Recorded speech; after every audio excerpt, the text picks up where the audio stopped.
Agradecimientos a la Institución Educativa Distrital OEA por el tiempo otorgado para la realización de este proyecto, asimismo a los estudiantes que fueron ejemplos de dedicación y perseverancia para la realización del mismo. Siempre los llevaré en mi mente. A la docente que me brindó la oportunidad de abrir mi mente a nuevas expectativas y ver a través de los ojos del alma de los que a veces son excluidos por los ojos de la sociedad. Gracias, Marta Clavijo. A usted, doctora Dora Inés Calderón, por hacerme amar esta profesión hasta lo más profundo de mi ser, por las incontables palabras de aliento y la perseverancia de esperar de mí lo que muchos no creían posible. Gracias de todo corazón. A mi familia, ejemplo de humildad y de amor que siempre me apoyó y vieron en mí ese rayo de esperanza en los días más oscuros. Gracias, madre y padre, por tener todas sus esperanzas puestas en mí. Y mi agradecimiento final, y no por ser el último el menos importante, a la tejedora de mis sueños y esperanzas, que tuvo la paciencia de esperarme en los días más fríos a que se culminara esta etapa. A ti solo puedo darte mi tierno amor, María Fernanda Torres. Que las estrellas brillen para ti hasta el final del camino. J.R.R. Tolkien.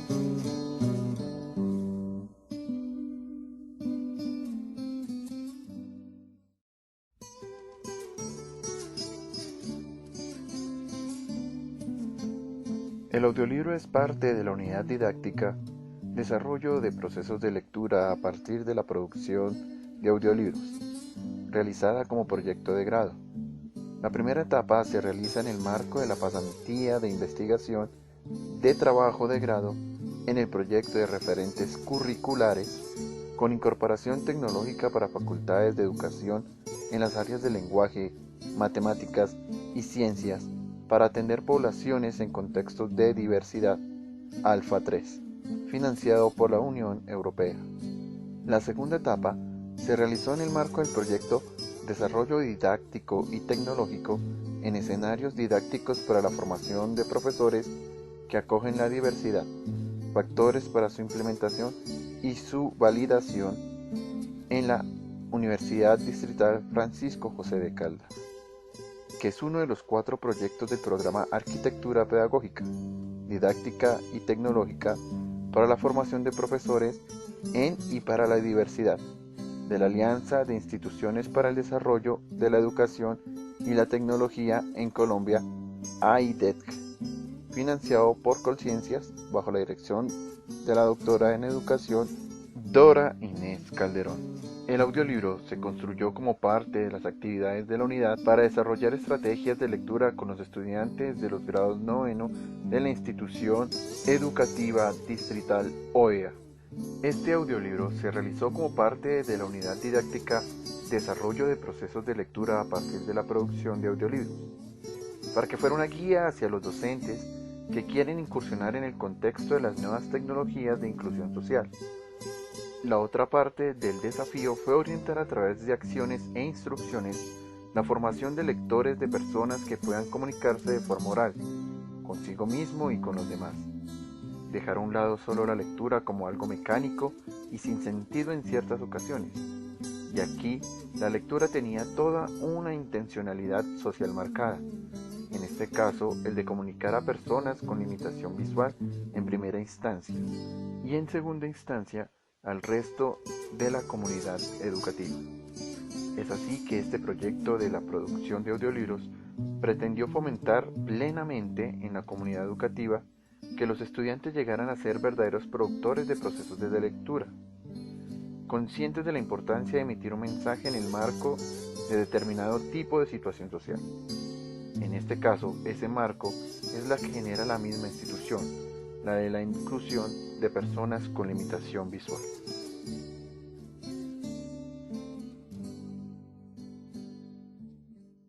El Llano en Llamas de 1953 es un conjunto de 17 cuentos de tema rural que en apariencia continúan con la línea costumbrista que floreció en México durante las primeras décadas del siglo. No obstante, aunque el autor recrea tradiciones y modos de hablar de la gente de su tierra, La hondura de su prosa le da a cada uno de los relatos una significación universal. A ello acaba de agregar una serie de estilizaciones y audacias técnicas que lo alejan de los cauces narrativos tradicionales y le permiten pasar de lo real a lo fantástico con sorprendente naturalidad. El tono de estas historias es, en general, bastante sombrío y se desarrollan en medio de la desesperanza, la pobreza y la violencia.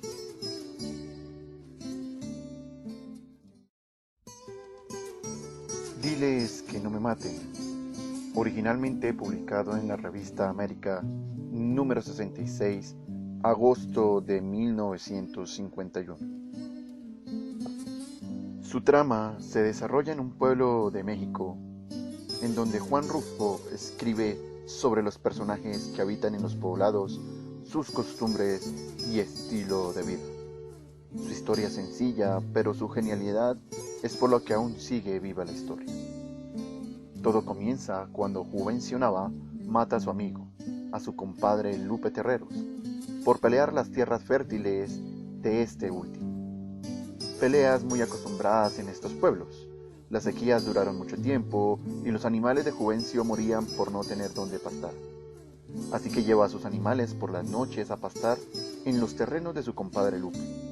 Este, después de varias advertencias, le mata un novillo y la respuesta de Juvencio no se hace esperar.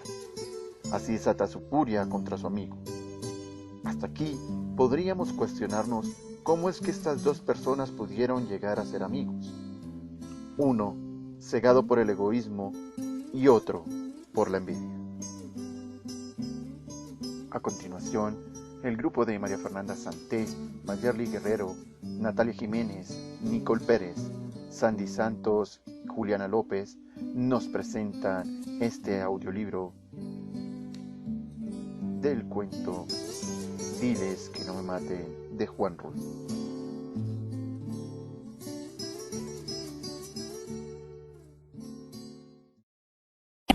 El llano en llamas, Juan Rulfo. Diles que no me maten. Diles que no me maten, Justino. Anda, vete a decirles eso. Que por caridad. Diles que lo hagan por caridad. No puedo. Hay allí un sargento que no quiere oír hablar nada de ti. Haz que te oiga.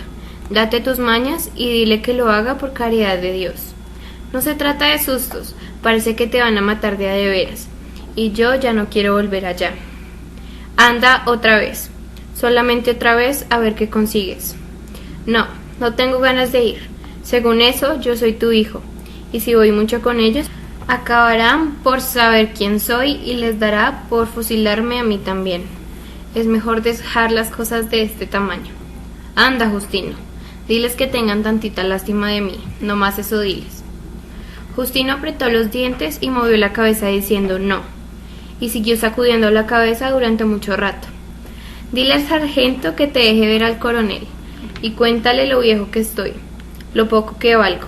¿Qué ganancia sacará con matarme? Ninguna ganancia. Al fin y al cabo, él debe de tener un alma. Dile que lo hago por la bendita salvación de su alma.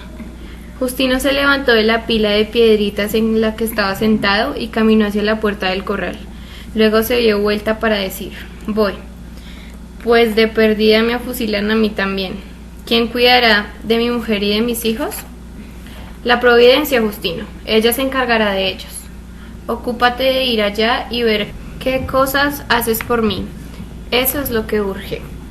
Lo habían traído de madrugada, y ahora ya era entrada la mañana, y él seguía todavía allí, amarrado a un horcón, esperando. No se podía estar quieto. Había hecho el intento de dormir un rato para apaciguarse. Pero el sueño se le había ido. También se le había ido el hambre. No tenía ganas de nada, solo de vivir. Ahora que sabía bien a bien que lo iban a matar, le habían entrado unas ganas tan grandes de vivir, de solo las puertas de sentir un recién resucitado. ¿Quién le iba a decir que volvería aquel asunto tan viejo, tan rancio, tan enterrado como creía que estaba? Aquel asunto de cuando tuvo que matar a don Lupe.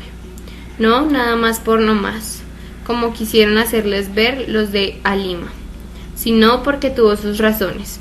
Él se acordaba. Don Lupe Terreros, el dueño de la Puerta de Piedras, por más señas su compadre, al que él juvencionaba, tuvo que matar por eso, por ser el dueño de la Puerta de Piedra, y que, siendo también su compadre, le negó el pasto para sus animales.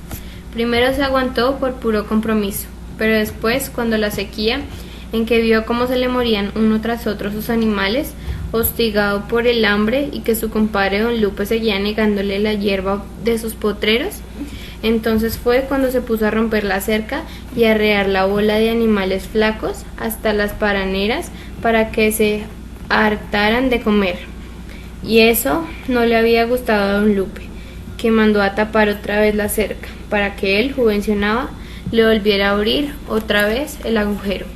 Así, de día se tapaba el agujero, de noche se volvía a abrir, mientras el ganado estaba allí, siempre pegado a la cerca, siempre esperando aquel ganado suyo que antes no más se vivía oliendo el pasto sin poder probarlo.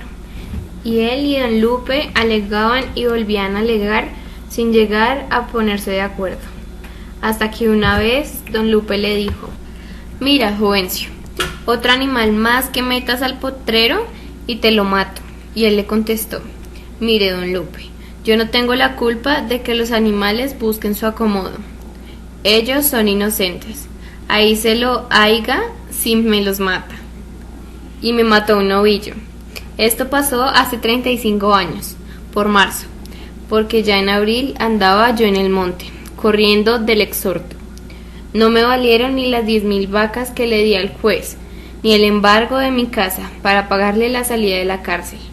Todavía después se pagaron con lo que quedaba nomás por no perseguirme, aunque de todos modos me perseguían. Por eso me vine a vivir junto a mi hijo, a este otro terrenito que yo tenía y que se nombra Palo de Venado. Y mi hijo creció y se casó con la nuera Ignacia y ya tuvo 8 hijos.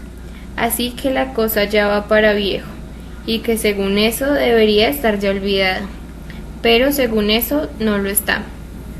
Entonces yo calculé que con los 100 pesos quedaba arreglado todo. El difunto don Lupe era solo, solamente con su mujer y los 2 muchachitos todavía de agatas.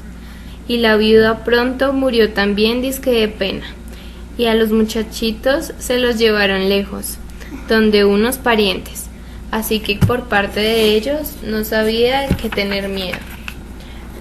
Pero los demás se atuvieron a que yo andaba exhortado y enjuiciado para asustarme y seguir robándome. Cada que llegaba alguien al pueblo me avisaban: «Por ahí andan unos pureños, Juvencio». Y yo echaba pa'l monte, entreverándome entre los madroños y pasándonos los días comiendo solo verdolagas. A veces tenía que salir a la medianoche como si me fueran correteando los perros. Eso duró toda la vida. No fue 1 año ni 2, fue toda la vida. Y ahora habían ido por él, cuando no esperaba ya a nadie, confiado en el olvido en el que lo tenía la gente, creyendo que al menos sus últimos días los pasaría tranquilos. Al menos esto conseguiré con estar viejo, me dejarán en paz, pensó. Se había dado a esta esperanza por entero.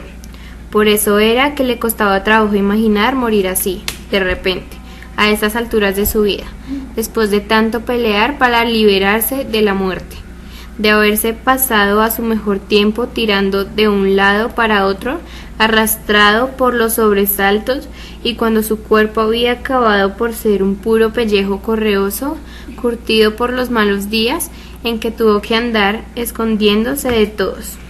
Por si acaso no había dejado hasta que se le fuera su mujer. Aquel día en que amaneció con la nueva de su mujer, se le había ido. Ni siquiera le pasó por la cabeza la intención de salir a buscarla. Dejó que se fuera sin indagar para nada, ni con quién ni para dónde, con tal de no bajar al pueblo. Dejó que se fuera como si había ido todo lo demás, sin meter las manos. Ya lo único que le quedaba para cuidar era la vida, y ésta la conservaría como diera lugar. No podía dejar que lo mataran, no podía, mucho menos ahora. Pero para eso lo habían traído de allá, de palo de venado. No necesitaron amarrarlo para que lo consiguiera. Él anduvo solo, únicamente maniatado por el miedo. Ellos se dieron cuenta que no podía correr, con aquel cuerpo viejo, con aquellas piernas flacas como ciguas secas, acalambradas por el miedo de morir, porque a eso iba, a morir, se lo dijeron. Después, entonces lo supo. Comenzó a sentir esa comezón en el estómago, que le llegaba de pronto siempre que veía cerca la muerte, y que le sacaba el ansia por los ojos, y que le hinchaba la boca con aquellos buches de agua fría que tenía que tragarse sin querer, y esa cosa que le hacía los pies pesados mientras su cabeza se le ablandaba y el corazón se le pegaba con todas sus fuerzas en las costillas. No podía acostumbrarse a la idea de que lo mataran. Tenía que haber alguna esperanza. Tal vez ellos se habían equivocado. Quizá buscaban a otro juvencionado y no al juvencionado que era él. Caminó entre aquellos hombres en silencio, con los brazos caídos. La madrugada era oscura, sin estrellas. El viento soplaba despacio. Se llevaba la tierra seca y traía más, llena de ese color como de orines, que tiene el polvo de los caminos. Sus ojos, que se habían apeñuscado con los años, venían viendo la tierra, aquí debajo de los pies a pesar de la oscuridad. Allí en la tierra estaba toda su vida, 60 años de vivir sobre ella, de encerrarla entre sus manos, de haberla probado como se prueba el sabor de la carne. Se vino largo rato desmenuzándola con los ojos, saboreando cada pedazo como si fuera el último, sabiendo casi que sería el último. Luego, queriendo decir algo, miraba a los hombres que iban junto a él. Iba a decirles que lo soltaran, que lo dejaran que se fuera. Yo no le he hecho daño a nadie, muchachos, iba a decirles, pero se quedó callado. Más adelantadito se lo diré, pensaba, y solo los veía. Podía hasta imaginar que eran sus amigos, pero no quería hacerlo, no lo eran, no sabían quién era. Los veía a su lado ladeándose y agachándose de vez en cuando para ver por dónde seguía el camino. Los había visto por primera vez al pardear la tarde, en esa hora desteñida en la que todo parece chamuscado. Habían atravesado los surcos pisando la milpa tierna, y él había bajado a eso, a decirles que allí estaba comenzando a crecer la milpa, pero ellos no se detuvieron. Los había visto con tiempo. Siempre tuvo la suerte de ver con tiempo todo. Al fin y al cabo, la milpa no se lograría de ningún modo. Ya era tiempo de que hubieran venido las aguas, y las aguas no aparecen, y la milpa comenzaba a marchitarse. No tardaría en estar seca del todo. Así que ni valía la pena de haber bajado, haberse metido entre aquellos hombres como en un agujero para ya no volver a salir. Y ahora seguía junto a ellos, aguantándose las ganas de decirle que lo soltaran. No les veía la cara, solo veía los bultos que se replegaban o se separaban de él, de manera que cuando se puso a hablar, no supo si lo habían oído. Dijo: «Yo nunca le he hecho daño a nadie», eso dijo, pero nada cambió. Ninguno de los bultos pareció darse cuenta. Las caras no se volvieron a verlo. Siguieron igual, como si hubieran venido dormidos. Entonces pensó que no tenía nada más que decir, que tendría que buscar la esperanza en algún otro lado. Dejó caer otra vez los brazos y entró en las primeras casas del pueblo en medio de aquellos 4 hombres oscurecidos por el color negro de la noche. «Mi coronel, aquí está el hombre». Se habían detenido delante del boquete de la puerta. Él, con el sombrero en la mano, por respeto, esperando a ver salir a alguien, pero solo salió la voz. «¿Cuál hombre?», preguntaron. «El de palo de venado, mi coronel, el que usted nos mandó a traer». «Pregúntale si ha vivido alguna vez en Alima», volvió a decir la voz de allá adentro. «Hey, tú, que si has vivido en Alima», repitió la pregunta el sargento que estaba frente a él. «Sí, dile al coronel que de allá mismo soy, y que allí he vivido hasta hace poco. Pregúntale que si conoció a Guadalupe Terreros. ¿Qué es que si conociste a Guadalupe Terreros? ¿A don Lupe? Sí. Dile que sí lo conocí, ya murió. Entonces la voz de allá adentro cambió de tono. Ya sé que murió, dijo. Y siguió hablando como si platicara con alguien allá, al otro lado de la pared de carrizos. Guadalupe Terreros era mi padre. Cuando crecí y lo busqué, me dijeron que estaba muerto. Es algo difícil de creer, sabiendo que la cosa de donde podemos agarrarnos para enraizar está muerta. Con nosotros eso pasó. Luego supe que lo habían matado a machetazos, clavándole después una pica de buey en el estómago. Me contaron que duró más de 2 días perdido, y cuando lo encontraron tirado en un arroyo todavía estaba agonizando y pidiendo el encargo de que le cuidaran a su familia. Esto, con el tiempo, parece olvidarse. Uno trata de olvidarlo. Lo que no se olvida es llegar a saber que el que hizo aquello aún esté vivo, alimentando su alma podrida con la ilusión de la vida eterna. No podría perdonar a ese, aunque no lo conozco, pero el hecho de que se haya puesto en el lugar donde yo sé que está, me da ánimos para acabar con él. No puedo perdonarle que siga viviendo. No debía haber nacido nunca. Desde acá afuera se oyó bien claro cuando dijo. Después ordenó: llévenselo y amárrenlo un rato para que padezca, y luego fusílenlo. Mírame, coronel, pidió él, ya no valgo nada. No tardaré en morirme solito. Derrengado de viejo, no me mates. Llévenselo, volvió a decir la voz de adentro. Ya he pagado, coronel, he pagado muchas veces. Todo me lo quitaron, me castigaron de muchos modos. Me he pasado cosa de 40 años escondido como un apestado, siempre con el pálpito de que en cualquier rato me matarían. No merezco morir así, coronel. Déjame, que al menos el Señor me perdone. No me mates, diles que no me maten. Estaba allí, como si lo hubieran golpeado, sacudiendo su sombrero contra la tierra, gritando. Enseguida la voz de allá adentro dijo: amárrenlo y denle algo de beber hasta que se emborrache para que no le duelan los tiros. Ahora por fin se había apaciguado. Estaba allí arrinconado al pie del horcón. Había venido su hijo Justino, y su hijo Justino se había ido y había vuelto y otra vez venía. Le echó encima del burro, lo apretó bien apretado al aparejo para que no se fuese a caer por el camino. Le metió su cabeza dentro de un costal para que no le diera mala impresión.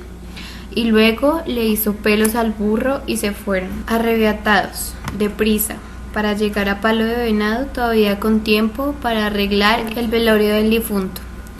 Tu nuera y los nietos te extrañarán, iba diciéndole. Te mirarán a la cara y creerán que no eres tú. Se les afigurará que te ha comido el coyote, cuando te vean con esa cara tan llena de boquetes por tan tiro de gracia como te dieron. El cuento El día del derrumbe de Juan Rulfo se publica por primera vez en México en la revista La Cultura número 334 el 14 de agosto de 1955. La escritura de este cuento es posterior a los que integran El Llano en Llamas de 1953 y por ello hay tal vez más distancia en el tono respecto de los demás cuentos. La trama empieza cuando un pueblo en México sufre un terremoto y cuando la gente está trabajando en levantar de nuevo sus casas, llega el gobernador acompañado de especialistas en visita de reconocimiento. Las actividades de trabajo se suspenden y se organiza una comida para la comitiva. La reunión se transforma en una fiesta que va subiendo de tono hasta terminar en balacera y pleito callejero, dejando como saldo un muerto. Este sencillo fragmento entreteje un complicado juego de voces, en el que la comunidad se va consolidando como tal a medida que avanza el relato. A continuación, los estudiantes del grado 902 conformados por Angie Reina, Stephanie Molina, Geraldine Velázquez, Miguel Vargas, Carlos Rodríguez, nos presentan el cuento titulado El día del derrumbe.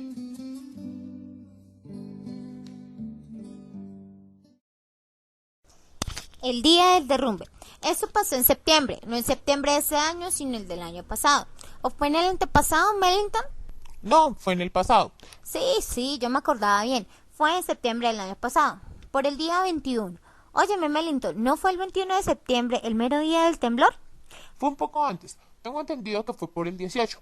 Tienes razón, yo por esos días andaba en Tuscacuesco. Hasta vi cuando se derrumbaban las casas, como si estuvieran hechas de melcocha. Nomás se retorcían así, haciendo muecas, y se venían las paredes enteras contra el suelo.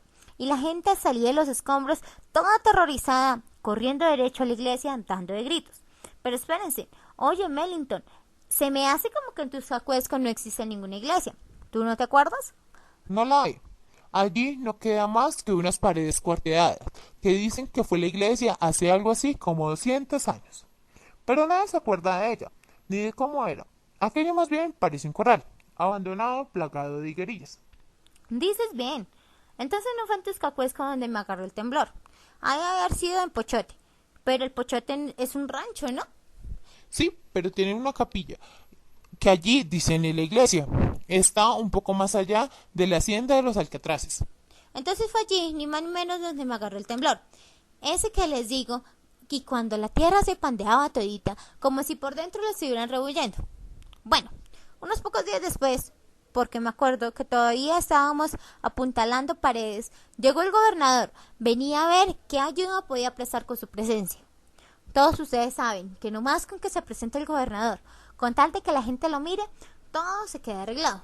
La cuestión está en que al menos venga a ver lo que sucede, y no que se quede allá metido en su casa, nomás dando órdenes.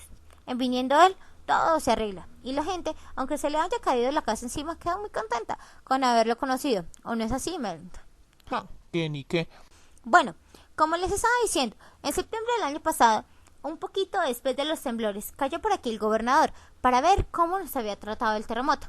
Traía geólogo y gente conocedora. No crean ustedes que venía solo. Oye, Mellington, ¿cómo cuánto dinero nos costó darles de comer a los acompañantes del gobernador? Algo así como 4,000 pesos. Y eso que nomás estuvieron un día, y en cuanto se les hizo de noche, se fueron. Si no, quién sabe hasta qué altura hubiéramos salido desfalcados. Aunque eso sí, estuvimos muy contentos. La gente sabe que se le reventaba el pescuezo de tanto estirarlo para poder ver al gobernador, y haciendo comentarios de cómo se había comido el guajolote, y de que si se había chupado los huesos, y de que cómo era rápido para levantar una tortilla tras otra, rociándolas con salsa de guacamole. En todo se fijaron. Y él, tan tranquilo, tan serio, limpiándose las manos con los calcetines, para no ensuciar las servilletas, que solo le sirvió para espolvorearse de vez en vez los bigotes. Y después, cuando el ponche de granada se le subió a la cabeza, comenzaron a cantar todos en coro. Oye, Mellington, ¿cuál fue la canción que estuvo repite y repite como disco rayado? Fue una que decía, no sabes del alma las horas de luto. Eres bueno para eso la memoria, Mellington, no cabe duda. Sí, fue esa. Y el gobernador no más reía. Pidió saber dónde estaba el cuarto de baño. Luego se sentó nuevamente en su lugar, olió los claveles que estaban sobre la mesa, miraba a los que le cantaban y movía la cabeza llevando el compás, sonriendo. No cabe duda que se sentía feliz, porque su pueblo era feliz.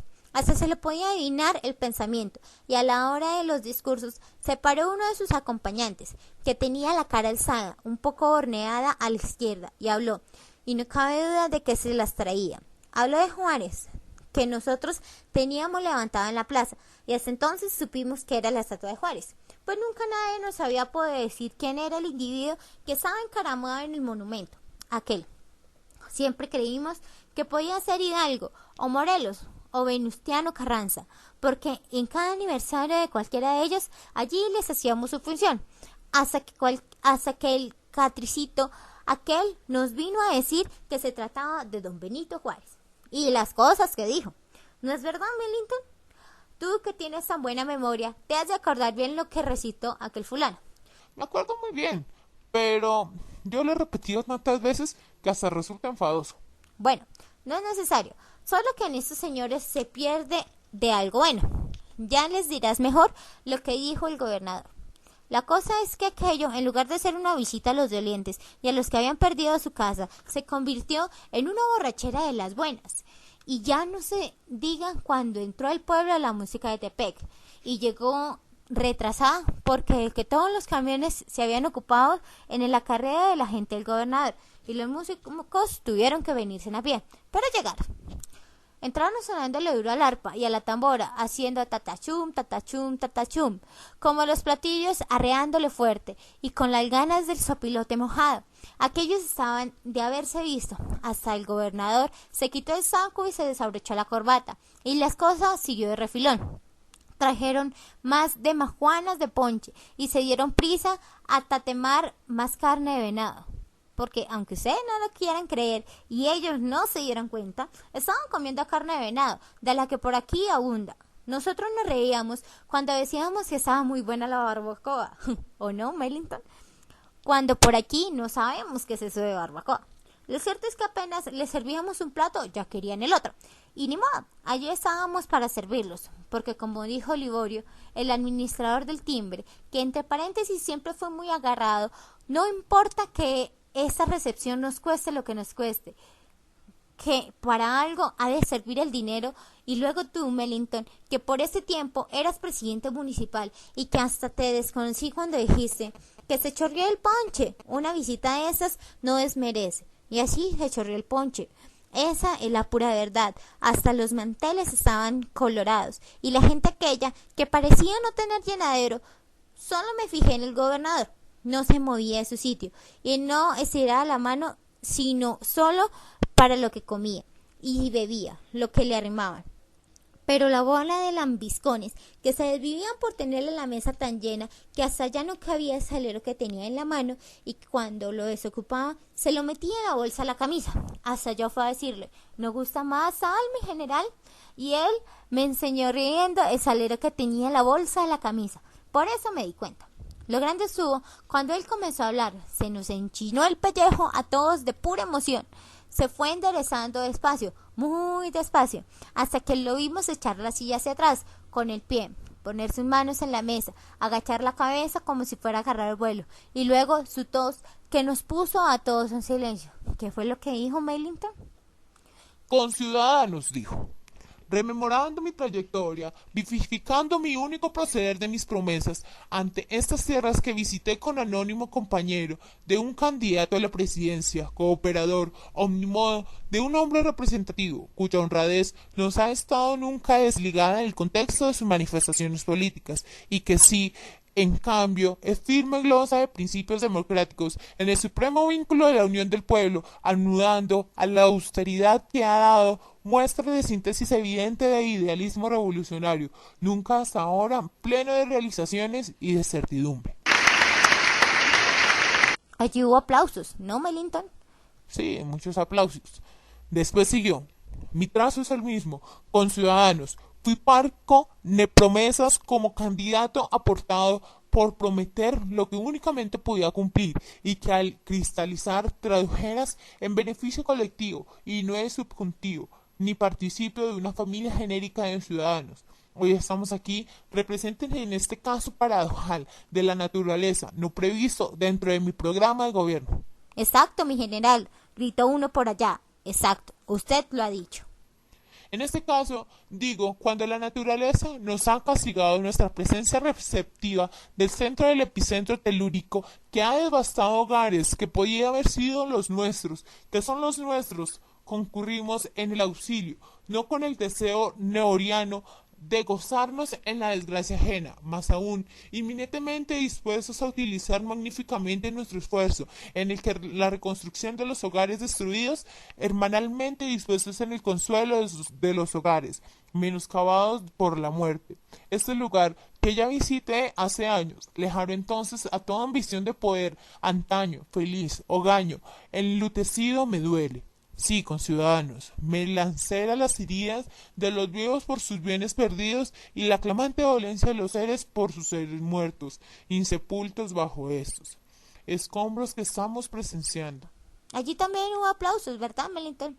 No, allí volvió a oírse el gritón de antes. Exacto, señor gobernador, usted lo ha dicho. Y luego otro de más acá que dijo, callen a ese borracho. Ah, sí, y hasta pareció que iba a haber un tumulto en la mera cola de la mesa, pero todos se apaciguaron cuando el gobernador habló de nuevo. Tuscacuenses, vuelvo a insistir, me duele vuestra desgracia, pues a pesar de lo que decía Bernal, el gran Bernal Díaz del Castillo, los hombres que murieron habían sido contratados por la muerte.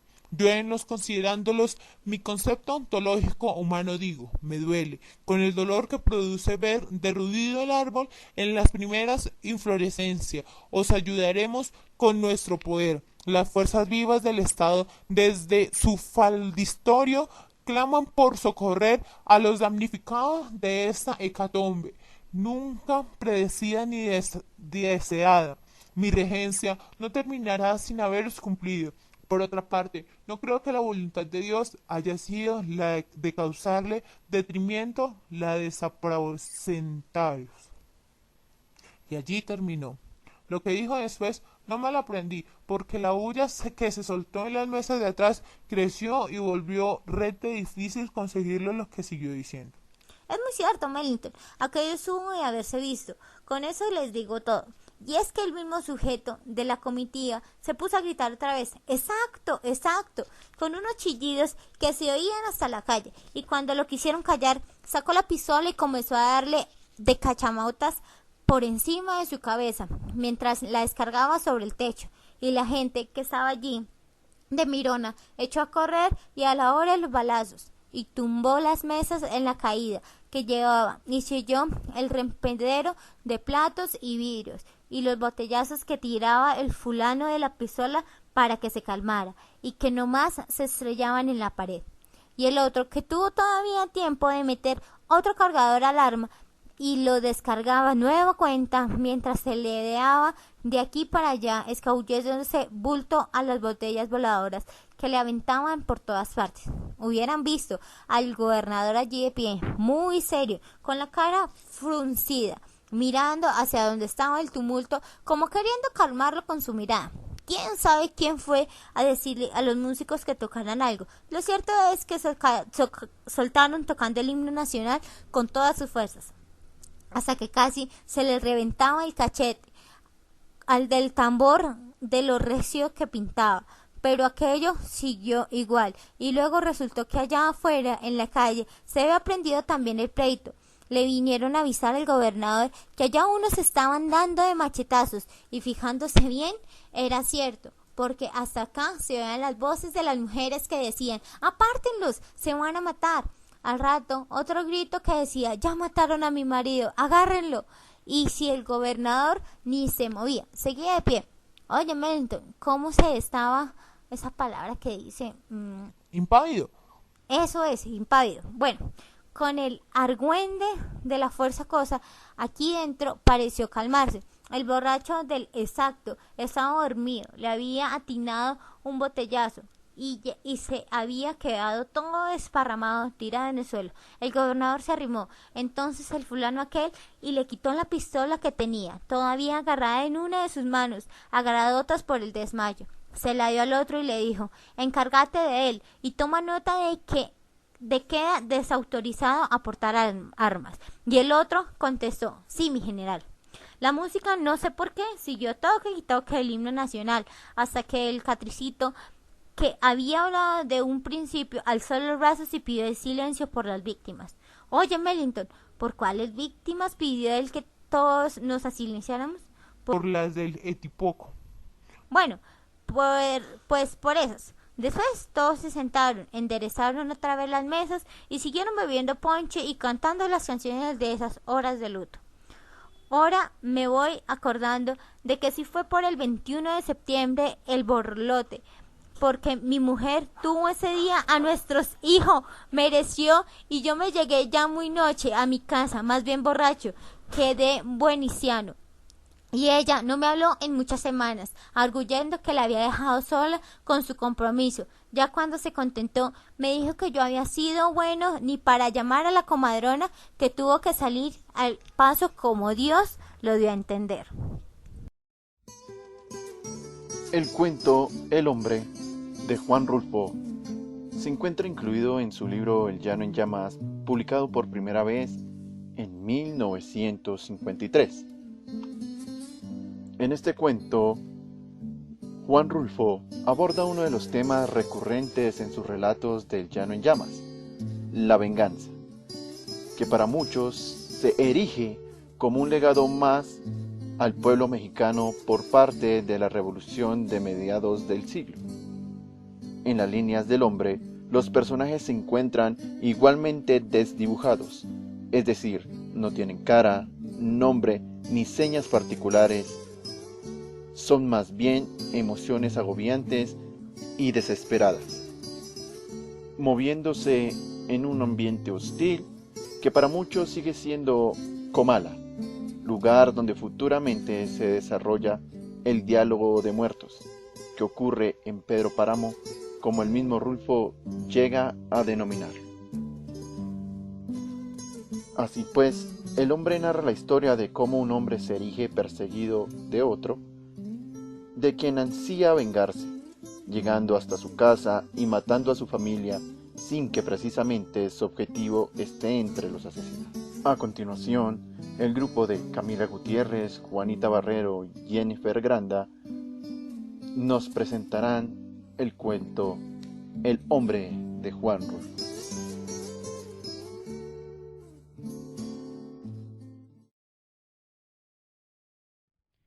El hombre.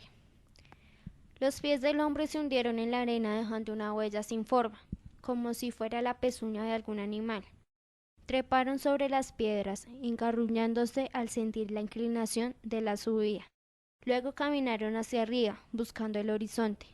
¿Pies planos? Dijo el que lo seguía. Y un dedo de menos, le faltaba el dedo gordo en el pie izquierdo. No abundan fulanos con estas señas, así será fácil.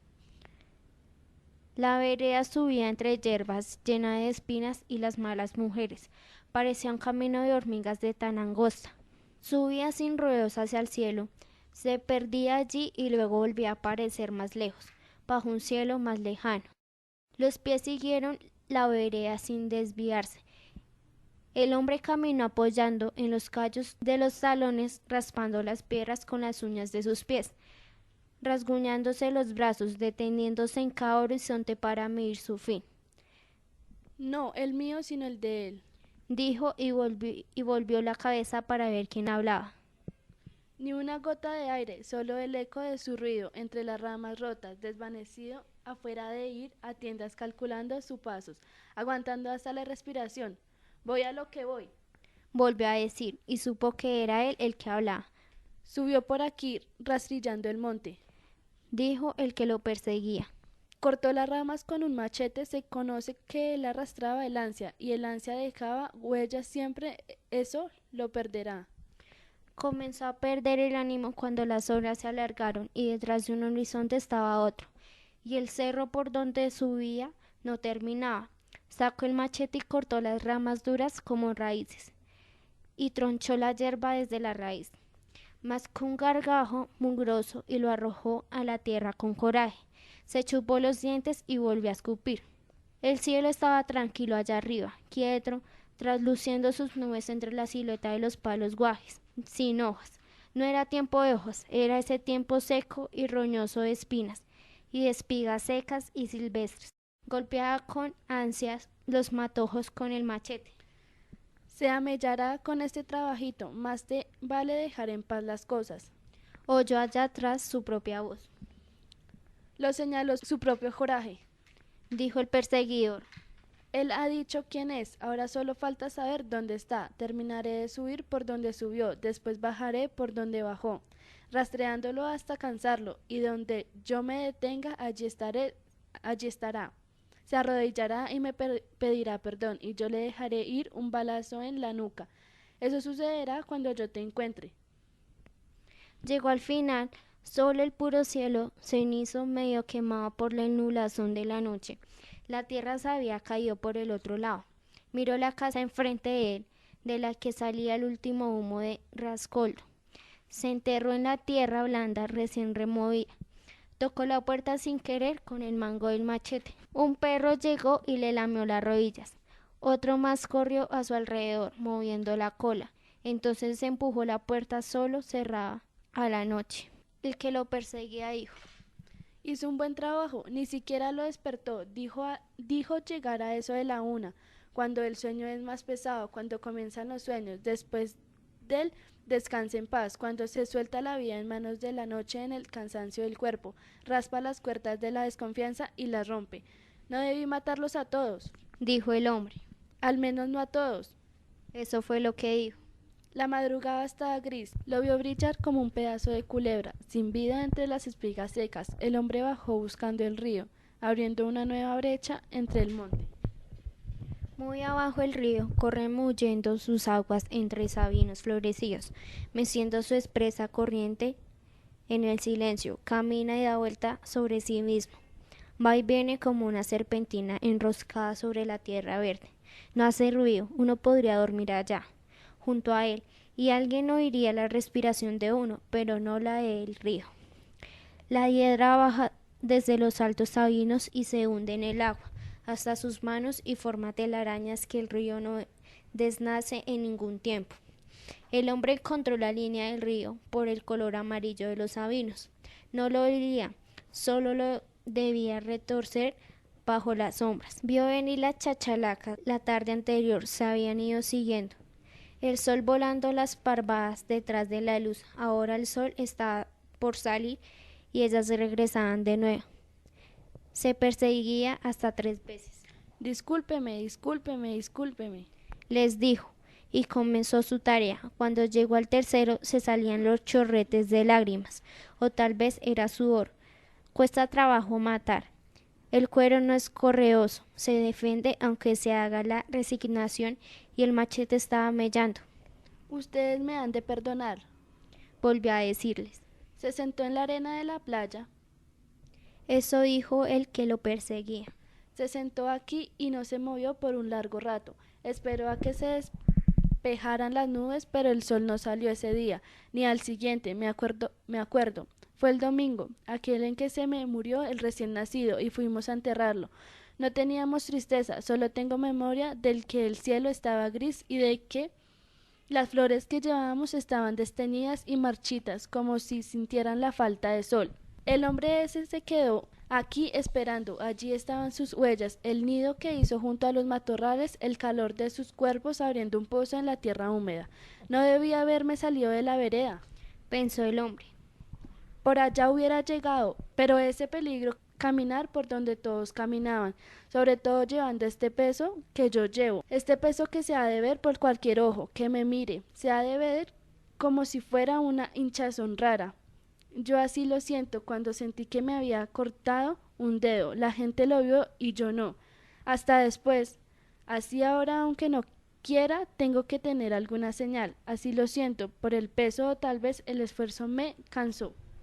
Luego añadió. No debí matarlos, a todos. Me hubiera conformado con el que tenía que matar, pero estaba oscuro y los bultos eran iguales. Después de todo, así de a mucho les costará menos el entierro. Te cansarás primero que yo, llegaré a donde quieras antes que tú estés allí, dijo el que iba detrás de él. Me sé de memoria tus intenciones, quién eres y de dónde eres, a dónde vas, llegaré antes que tú llegues. Este no es el lugar, dijo el hombre al ver el río. Lo cruzaré allí y luego más allá y quizás salga a la misma orilla. Tengo que estar al otro lado, donde no me conocen, donde nunca he estado y nadie sabe de mí. Luego caminaré derecho hasta llegar. De allí nadie me sacará nunca. Pasaron más parvadas de chachalacas, grazando con gritos que ensordecían. Caminaré más abajo. Aquí el que se hace un enredijo y puede devolverme a donde no quiero regresar. Nadie te hará daño nunca, hijo. Estoy aquí para protegerte. Por eso nací antes que tú y mis huesos se endurecieron antes que los tuyos. Oía su voz, su propia voz, saliendo despacio de su boca. La sentía sonar como una cosa falsa y sin sentido. ¿Por qué habría dicho aquello? Ahora su hijo se estaría burlando de él, o tal vez no. Tal vez esté lleno de rencor conmigo por haberlo dejado solo en nuestra última hora. Porque era también la mía, era la única la mía. Él vino por mí, no los buscaba usted, simplemente era yo el final de su viaje. La cara que él soñaba ver muerta, restregada contra lo pateada y pisoteada hasta la desfiguración. Igual lo que yo hice con su hermano, pero lo hice cara a cara. José Alcancia frente a él y frente a ti, y tú nomás llorabas, temblabas de miedo. Desde entonces supe quién eras, cómo vendrías a buscarme. Te esperé un mes despierto, de día y de noche, sabiendo que llegarías a rastras, escondido como una mala víbora. Y llegaste tarde, y yo también llegué tarde. Llegué detrás de ti, me entretuvo el entierro del recién nacido. Ahora entiendo por qué se me marchitaron las flores en la mano. No debí matarlos a todos. Iba pensando en el hombre. No valía la pena echarme ese tercio tan pesado en mi espalda. Los muertos pesaban más que los vivos. Lo aplastan a uno. Debía de haberlos tentaleado de uno por hasta dar con él. Lo hubiera conocido por el bigote, aunque estaba oscuro. Hubiera sabido dónde pegarle antes que se levantara. Después de todo, así estuvo mejor. Nadie los llorará y yo viviré en paz. La cosa es encontrar el paso para irme de aquí antes que se arregle la noche. El hombre entró a la angostura del río por la tarde. El sol no había salido en todo el día, pero la luz se había borneado, volteando las sombras, por eso supo que era después del mediodía. ¿Estás atrapado?, dijo el que iba detrás de él, y que ahora estaba sentado a la orilla del río. Te has metido en un atolladero, primero haciendo tu fechoría y ahora yendo hacia los cajones, hacia tu propio cajón. No tiene caso que te siga hasta allá, tendrías que regresar en cuanto te veas encañonado. Te esperaré aquí, aprovecharé el tiempo para medir la puntería, para saber dónde te voy a colocar la bala. Tengo paciencia y tú no la tienes, así que esa es mi ventaja. Tengo mi corazón que resbala y da vueltas en su propia sangre y el tuyo está desbaratado, revenido y lleno de pudrición. Esa es también mi ventaja. Mañana estarás muerto, o tal vez pasado mañana, o dentro de 8 días, no importa el tiempo, tengo paciencia. El hombre vio que el río se encajonaba entre otras paredes y se detuvo. Tendré que regresar. El río en esos lugares es ancho y hondo, y no tropiezan con ninguna piedra. Se resbala en un cauce como el del aceite espeso y sucio, y de vez en cuando se traga algunas ramas en sus remolinos, sorbiéndolas sin que se oiga ningún quejido. Hijo, dijo el que estaba sentado esperando, no tiene caso que te diga que el que te mató está muerto desde ahora. ¿Acaso yo ganaré algo con eso? La cosa es que yo no estuve contigo. ¿De qué sirve explicar nada? No estaba contigo, eso es todo, ni con ella, ni con él. No estaba con nadie, porque el recién nacido no me dejó ninguna señal de recuerdo. El hombre recorrió un largo tramo río arriba. En la cabeza le rebotaban burbujas de sangre.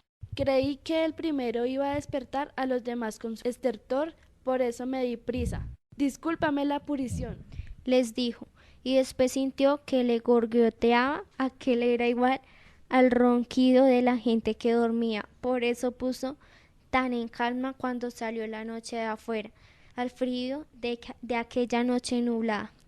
Parecía venir huyendo, traía una porción de lodo en las zancas, que ya ni se sabía cuál era el color de sus pantalones.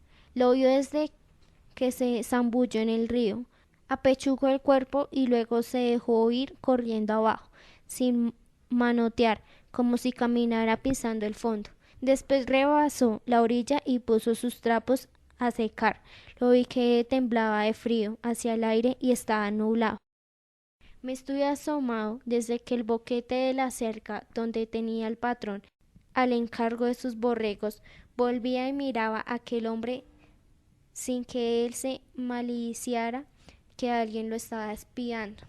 Se apalancó y sus brazos y se estuvo estirando y aflojando su humanidad, dejando orear el cuerpo para que se secara. Luego se enjaretó la camisa y los pantalones agujerados. Vi que no traía machete ni ninguna arma, solo la pura funda que le colgaba en la cintura. Miró y remió para todos lados y se fue, y ya iba yo enderezarme para arriar mis borregos, cuando lo vi ver con la misma traza de desorientado. Se metió otra vez al río, en el brazo en el mediodía. De regreso, ¿Qué traerá este hombre?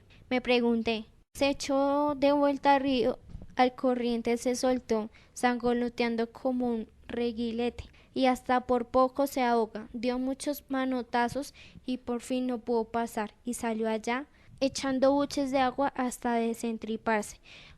Volvió a hacer la operación de sacarse en pelota y luego arrendó río arriba por el rumbo donde había venido. Que me lo diera ahorita de saber que lo había hecho, lo hubiera apachurrado a pedradas y ni siquiera me entraría el remordimiento.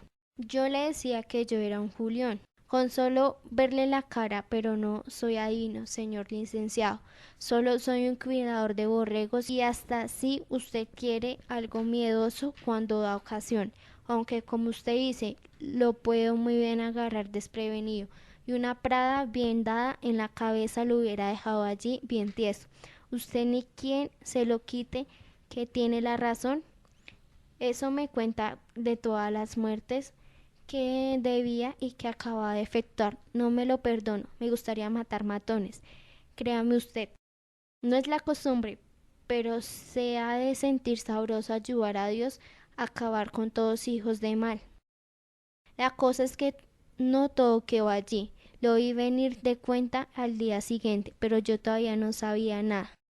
De haberlo sabido, lo vi venir más flaco que el día antes, con los huesos afueritas del pellejo, con la camiseta rasgada. No creí que fuera él, así estaba de desconocido. Lo conocí porque el arrastre de sus ojos, medio duros como que lastimaba. Lo vi beber agua y luego hacer buches como quien estaba enjuagando la boca. Pero lo que pasaba era que había tragado un buen puño de ajolotes, porque el charco donde se puso a sorber era bajito y estaba plagado de ajolotes. Debía de tener hambre. Se vio los ojos, que eran dos agujeros oscuros como el de cueva. Se me arrimó y me dijo: ¿Son tuyas esas borregas? y yo le dije que no. ¿Son de quien las parió? Eso le dije. No le hizo gracia la cosa, ni siquiera peló el diente. Se pegó a la más abochonada de mis borregas y con sus manos como tenazas les arrojó las plantas y les sorbió el pezón. Hasta acá se oían los balidos de animales, pero bien no la soltaba. Seguía chupe y chupe hasta que se hastió de mamar. Como decirles que estuve de echarle creolina en las ubres para que se le desinflamaran y se le fueran y no se les fueran a infectar y no se les fueran a infestar los mordiscos que el hombre le había dado. ¿Dice usted que mató a toditita la familia de los Urquidi? De haber sabido, lo atojó a puros leñazos, pero no es ignorante. Uno vive remontado en el cerro, sin más trato que los borregos, y los borregos no saben el chisme. Y al otro día se volvió a aparecer. Al llegar yo, llegó él, y hasta entramos en amistad. Me contó que no era de por aquí, que era un lugar muy lejos, pero que no podía andar ya porque le faltaban las piernas. Caminó y andó nada. Se me doblan las piernas de la debilidad y mi tierra está lejos, más allá de aquellos cerros. Me contó que se había pasado 2 días sin comer más que puros yerbajos. Eso me dijo. ¿Dice usted que ni piedad le entró cuando mató a los familiares de los Urquidi? De haber sabido, se habría quedado en juicio y con la boca abierta mientras estaba bebiéndose la leche de mis borregas, pero no parecía malo. Me contaba de sus mujeres y de sus chamacos, y de lo lejos que estaba de él. Se sorbía los mocos acordándose de ellos, y estaba re flaco, como trajizado. Todavía ayer se comió un pedazo de animal que se había muerto del relámpago. ¿El animalito murió de enfermedad? Le dije yo, pero como si ni me oyera. Se lo tragó enterito tenía hambre. Dice usted que acabó con la vida de esa gente, de haberlo sabido lo que es seguir ignorante y confiado. Yo no soy más que un borrego y de ahí más no sé nada. Como decirles que se comía mis mismas tortillas y que les embarraban en mi mismo plato. De modo que ahora que vengo a decirles lo que sé, yo salgo encubridor. Pues ahora sí. ¿Y dice usted que me va a meter a la cárcel por esconder a ese individuo? Ni que yo fuera el que mató a la familia esa. Yo solo vengo a decirle que allí en un charco del río está un difunto y usted me aleja que desde cuándo y cuándo, de qué modo es ese difunto. Y ahora que yo se lo digo, salgo descubridor. Pues ahora sí, créame usted, señor licenciado, que de haber sabido quién era aquel hombre, no me hubiera faltado el modo de hacerlo perdizo. Ni que yo fuera el que mató a esa familia. Yo solo vengo a decirle que allí en un charco del río está un difunto y usted me alega que desde cuándo y cómo es y de qué modo es ese difunto. Pues ahora sí, créame usted, señor licenciado, que de haber sabido quién era aquel hombre, no me hubiera faltado el modo de hacerlo perdidizo. Pero yo qué sabía, yo no soy adivino. Él solo me pedía comida y me platicaba de sus muchachos chorreando de lágrimas. Yo creí que había puesto a secar sus trapos entre las piedras del río, pero era él, enterito, el que estaba allí boca abajo, con la cara metida en el agua. Primero creí que estaba ahí doblado al entrepiernarse sobre el río y no había podido ya enderezar la cabeza y luego se había puesto a resollar agua hasta que le vi la sangre coagulada que le salía por la boca y la nuca, repleta de agujeros como si lo hubieran taladrado. Yo no voy a averiguar eso, solo vengo a decirle lo que pasó, sin quitar ni poner nada. Soy un borraguero y no sé de otras cosas. Fin. Tan.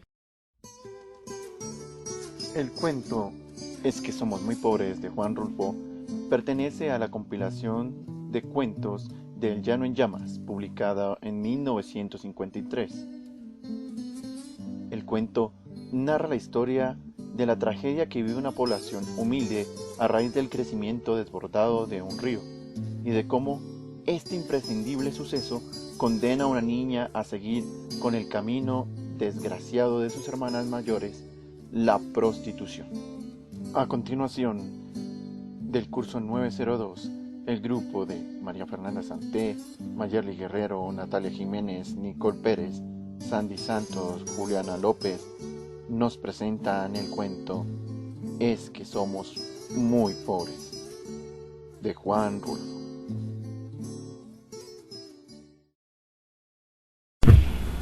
El Llano en Llamas, Juan Rulfo. Es que somos muy pobres. Aquí todo va de mal en peor. La semana pasada se murió mi tía Jacinta y el sábado, cuando ya la habíamos enterrado y comenzaba a bajársenos la tristeza, comenzó a llover como nunca.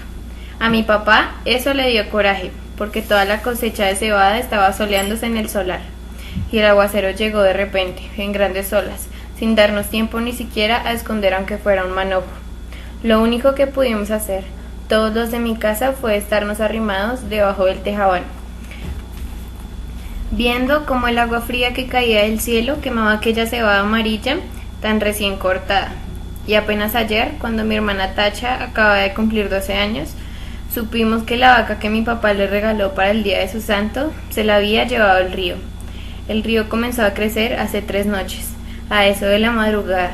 Yo estaba muy dormido, y sin embargo el estruendo que traía el río al arrastrarse me hizo despertar enseguida y pegar el brinco de la cama con mi cobija en la mano, como si hubiera creído que se estaba derrumbando el techo de mi casa. Pero después me volví a dormir, porque reconocí el sonido del río y porque ese sonido se fue haciendo igual hasta traerme otra vez al sueño. Cuando me levanté, la mañana estaba llena de nublazones y parecía que había estado lloviendo sin parar. Se notaba en que el ruido del río era más fuerte y se oía más cerca. Se olía, como se huele una quemazón, el olor a podrido del agua revuelta. A la hora en que me fui a asomar, el río ya había perdido sus orillas. Iba subiendo poco a poco por la calle Real y estaba metiéndose a toda prisa en la casa de esa mujer que le dicen la Tambora. El chapaleo del agua se oía entrar por el corral y al salir en grandes chorros por la puerta. La Tambora iba y venía caminando por lo que era ya un pedazo de río, echando a la calle sus gallinas para que se fueran a esconder a algún lugar donde no les llegara la corriente. Y por el otro lado, por donde llega el recodo, el río se debía de haber llevado, quién sabe desde cuándo, el tamarindo que estaba en el solar de mi tía Jacinta, porque ahora ya no se ve ningún tamarindo. Era el único que había en el pueblo y por eso nomás la gente se da cuenta de que la creciente, esta que vemos, es la más grande de todas las que ha bajado el río en muchos años. Mi hermana y yo volvimos a ir por la tarde a mirar aquel amontonadero de agua que cada vez se hace más espesa y oscura y que pasa ya muy por encima de donde debe estar el puente. Allí nos estuvimos horas y horas, sin cansarnos, viendo la cosa aquella. Después nos subimos por la barranca, porque queríamos oír bien lo que decía la gente, pues abajo, junto al río, hay un gran ruidazal, y solo se ven las bocas de muchos que se abren y se cierran y como que quieren decir algo, pero no se oye nada. Por eso nos subimos por la barranca, donde también hay gente mirando el río y contando los perjuicios que ha hecho. Allí fue donde supimos que el río se había llevado a la serpentina, la vaca esa que era de mi hermana Tacha, y porque mi papá se la regaló para el día de su cumpleaños, y que tenía una oreja blanca y otra colorada y muy bonitos ojos. No acabo de saber por qué se le ocurriría a la serpentina pasar el río este, cuando sabía que no era el mismo río que ella conocía a diario. La serpentina nunca fue tan atarantada. Lo más segura es que ha de haber venido dormida para dejarse matar, eso nomás por lo más. A mí muchas veces me tocó despertarla cuando le abría la puerta del corral, porque si no, de su cuenta, allí se hubiera estado el día entero con los ojos cerrados, bien quieta y suspirando, como se oye suspirar las vacas cuando duermen. Y aquí ha de haber sucedido eso de que se durmió. Tal vez se le ocurrió despertar al sentir que el agua pesada le golpeaba las costillas. Tal vez entonces se asustó y trató de regresar, pero al volverse se encontró entreverada y acalambrada entre aquella agua negra y dura como tierra corrediza. Tal vez bramó pidiendo que le ayudaran. Bramó como solo Dios sabe cómo. Yo le pregunté a un señor que vio cuando la arrastraba el río si no había visto también el becerrito que andaba con ella, pero el hombre dijo que no sabía si lo había visto. Solo dijo que la vaca manchada pasó patas arriba muy cerquita de donde él estaba, y que allí dio una voltereta y luego no volvió a ver ni los cuernos ni las patas ni ninguna señal de vaca.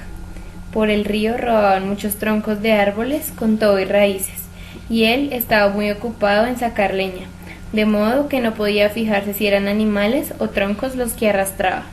No más por eso no sabemos si el becerro está vivo, o si se fue detrás de su madre río abajo. Si así fue, que Dios los ampare a los dos.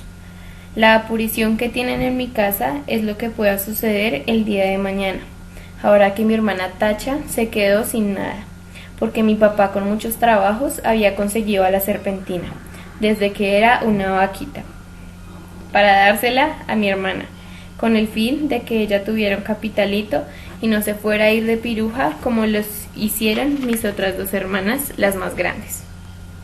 Según mi papá, ellas se habían echado a perder porque éramos muy pobres en mi casa y ellas eran muy retobadas. Desde chiquitas ya eran rezongonas, y tan luego que crecieron les dio por andar con hombres de lo peor, que les enseñaron cosas malas.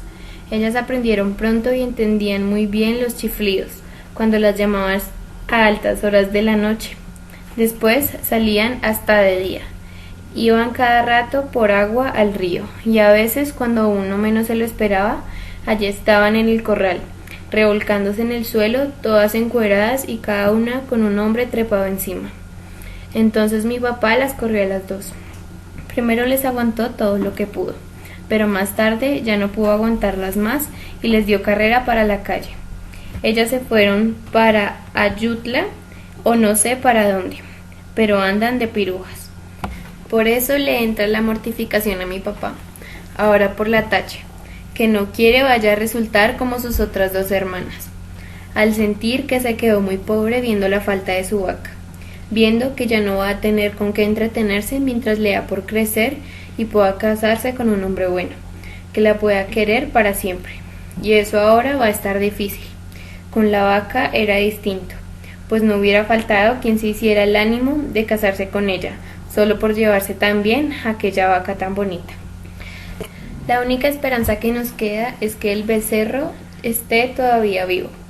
Ojalá no se le haya ocurrido pasar el río detrás de su madre, porque si así fue, mi hermana Tacha está tantito así de retirado de hacerse piruja. Y mi mamá no quiere. Mi mamá no sabe por qué Dios la ha castigado tanto al darle unas hijas de ese modo, cuando en su familia, desde su abuela para acá, nunca ha habido gente mala. Todos fueron criados del temor de Dios y eran muy obedientes, y no le cometían irreverencias a nadie. Todos fueron por el estilo. ¿Quién sabe de dónde les vendrá ese par de hijas suyas aquel mal ejemplo? Ella no se acuerda. Le da vuelta a todos sus recuerdos y no ve claro dónde estuvo su mal, o el pecado de hacerle una hija tras otra con la misma costumbre. No se acuerda. Y cada vez que piensa en ellas llora y dice, que Dios las ampare las dos. Pero mi papá alega que aquello no tiene remedio. La peligrosa es la que queda aquí, la tacha que va como palo de ocote. Crece y crece y que ya tiene unos comienzos de senos que prometen ser como los de sus hermanas, puntiagudos y altos y muy alborotados para llamar la atención. Sí, dice, le llenará los ojos a cualquiera donde quiera que la vean, y acabará mal. Como que estoy viendo que acabará mal. Esa es la mortificación de mi papá. Y Tacha llora al sentir que su vaca no volverá, porque se la ha matado el río. Está aquí a mi lado, con su vestido color de rosa, mirando el río desde la barranca y sin dejar de llorar. Por su cara corren chorrentes de agua sucia como si el río se hubiera metido dentro de ella. Yo la abrazo tratando de consolarla, pero ella no entiende. Llora con más ganas. De su boca sale un ruido semejante al que se arrastra por las orillas del río, que la hace temblar y sacudirse todita. Y, mientras la creciente sigue subiendo, el sabor a podrido que viene de allá salpica la cara mojada de Tacha, y los dos pechitos de ella se mueven de arriba a abajo, sin parar, como si de repente comenzaran a hincharse para empezar a trabajar por su perdición. Los cuentos de este audiolibro fueron realizados por los estudiantes del grado 902 de la institución educativa OEA. Ellos son María Fernanda Santé, Mayarly Guerrero, Natalia Jiménez, Nicole Pérez, Sandy Santos, Juliana López, Camila Gutiérrez, Juanita Barrero, Jennifer Granda, Stephanie Molina, Geraldine Velázquez, Miguel Vargas, Carlos Rodríguez, Angie Rein. La edición del audiolibro fue creado en su totalidad por Sergio Andrés Araque Reyes, docente en formación de la Universidad Distrital Francisco José de Caldas, de la Facultad de Ciencias y Educación, con licenciatura en Educación Básica, con énfasis en Humanidades y Lengua Castellana.